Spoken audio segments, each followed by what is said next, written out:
Welcome back to Kiesel News, everybody. To start today off, we have some updates from D23 Brazil. Really, the only stuff that we got was a bit of Marvel stuff, and then the Andor Season 2 release date, which I already covered in the last Kiesel News.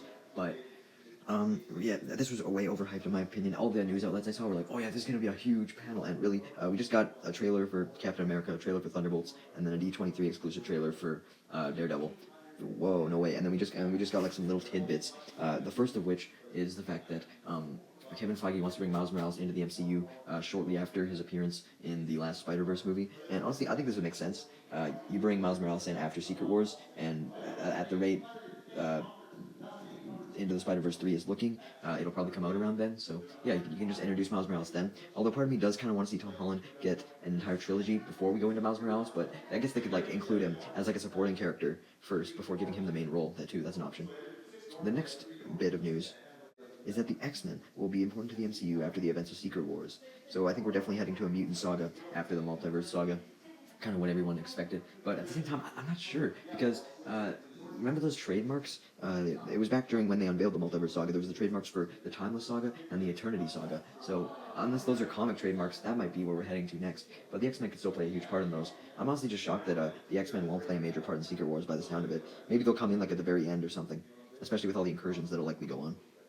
Next up, apparently Marvel's new schedule is thankfully not going to be like next year for the foreseeable future. The only reason why next year is so packed with like 9 projects is because like they just delayed so much, so all this stuff was like already prepared and ready to go. But from now on, there's going to be 2 films and 3 series a year. And honestly, that's a bit less than I was expecting. Like, I was expecting maybe 3 films and 3 series, but I'm not complaining. I think the less content we have, the better, because it just means that the content will hopefully be more polished, and I might actually get more into Marvel because of that. Yay! The last real bit that we got was Kevin Feige addressing Scarlet Witch's future, and all he said was that they're excited to find out when and how she can come back. Is that news to anyone? No, I don't think so. It's obvious Scarlet Witch wasn't going to stay dead forever, man. Like, come on. They wouldn't have did an Agatha show and included her kids if she wasn't going to come back in some way. Also, this is the MCU we're talking about. As much as I hate to say it, there's not much stakes right now. Mattel did an oopsie. They did a massive oopsie where they released Wicked dolls that linked to a porn site. It was supposed to lead them to the Wicked movie because, like the new Wicked movie I think is coming out, but they accidentally linked them to a porn site instead. So a whole bunch of innocent kids got their first exposure thanks to some fucking Mattel dolls, and they were forced to apologize because of this. Yeah, this is like, I don't understand how this can get past, like, do they have one person who, like, types in the URL? Like, I feel like they should have more people watching and just making sure shit, like, simple mistakes like this don't occur. Hwang Dong-hyuk essentially says that money is what convinced him to make Squid Game Season 2, and it's basically meant to compensate him for not making much on Season 1, because even though Season 1 was super popular, I assume he didn't really get much extra from Netflix because of that. They probably already agreed on a set amount in a contract or something, so he couldn't get more. So, yeah, as for him doing Season 2 for money, I honestly don't think there's anything wrong with that. Usually, projects that are just made for the sole factor of making money don't go very well, but it's been said that he had ideas since Season 1 came out for Season 2, so I don't think he just pulled shit out of his ass. I believe that he didn't do it just for money. There's another reason to tell this story. Of course, money's going to be the primary reason. It's really going to be the primary reason for any piece of media, if it gets greenlit for another season, or if another season actually goes through or not. What matters is if there's passion behind it. Just for my quick thoughts on the What If Season 3 trailer, I think it looks alright. If anything, I think it's kind of going more for what Season 1 went for, where they kind of converge the storylines at the end, which I'd prefer if they didn't do that, especially since it's an anthology series, and I really don't see why they're ending the show now. I feel like they could keep the show going till the end of the multiverse saga, since, it just deals with a new scenario basically every episode, right?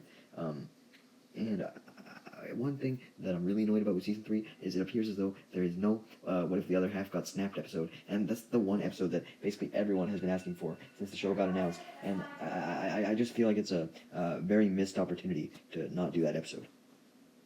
So there's been a whole bunch of Star Wars news that just came out today that is primarily just based on the future of the movie part of the franchise. One of these pieces of news is that Rey is actually set to star in several films that are being developed. Of course, there's the main Rey movie, but it's unclear what the other ones are. It could be the new trilogy by the Rebels creator, but I don't know. I feel like there could be something more there too, because those just got announced. But I mean, I guess that kind of makes sense, and I like that because it shows that everything will be more interconnected than just completely separated. Like, maybe she'll even appear in the James Mangold Dawn of the Jedi movie. like in a flash forward or something. Like maybe the movie starts with her looking back at some old Jedi texts, and then you see a flashback, and that's what most of the movie is.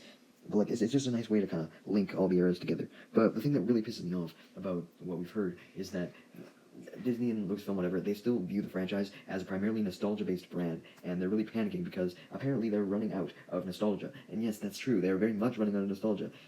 Once they're done everything with the Mandalorian, that'll be that timeline entirely filled in. And once Andor's done, there's really not much left to do in the era between 3 and 4. Like obviously you can keep doing like comics and stuff like that, but in terms of main media, we'll mostly have the Skywalker saga milked for all it's worth, I would say. And I think, in my opinion, that is a great thing. So we can move on to something new, something different, whether that's in the future, not necessarily with Rey, but just with new characters. Or back in the past, not necessarily with the High Republic, but the Old Republic, or, something like that. Just something new. And the fact that Disney seems opposed to this, it's not very shocking because of how well, or how not well, rather, The Acolyte did. But I don't know, I feel like they've been having difficulties in the movie space moving on in general. I don't think Acolyte is really the catalyst for any of this. And I don't understand why they're so opposed to taking risks and moving on. It's Star Wars. Even if the project fucking bombs, it's not gonna bomb. They'll still make money on it. Like I think even Solo broke even. I don't think it lost profit. I could be making that up, but my point is, it's Star Wars. It's gonna do relatively well regardless. So take some risks. It doesn't all have to be Skywalker Saga this, Skywalker Saga that. It's gonna get boring as fuck. Once we're done with the Mandalorian and Andor, move on from all that entirely. Do something new.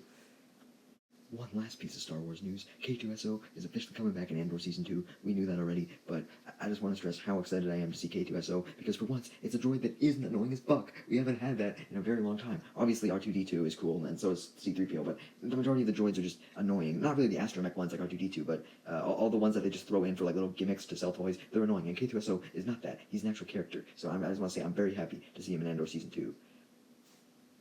Alright, I'll see you guys in the next Kiesel news. Wait. The Hawk Chua girl has a boyfriend? No. Okay, never mind. I'm quitting YouTube. I'll never do YouTube again. I'm too distraught. How could this happen? She was mine. No.